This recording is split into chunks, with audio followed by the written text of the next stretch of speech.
tous. Une question m'a été posée dans un débat, dans un live par un ami, un collègue. Il a posé la question, il a demandé entre la tension et les courants, qu'est-ce qui tue pendant qu'il y a électrocution d'une personne?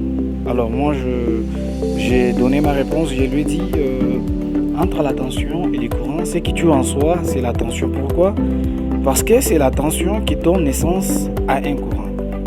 Pourquoi j'ai répondu cela? Parce que on ne peut pas parler d'un courant sans l'existence d'une tension.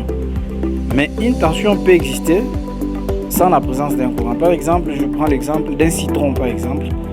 Si nous prenons un appareil de mesure, nous mettons sur la fonction tension, continue surtout, nous allons mesurer dans les citrons, nous allons comprendre qu'il y a quelques microvolts ou bien millivolts qui vont s'afficher. Donc, il existe bel et bien une tension.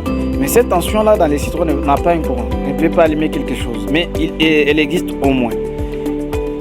Même pour les courants, il n'existe aucun courant dans aucun cas sans la présence d'une tension. Parce que, en définition, on définit les courants comme étant le déplacement des électrons dans un fil conducteur.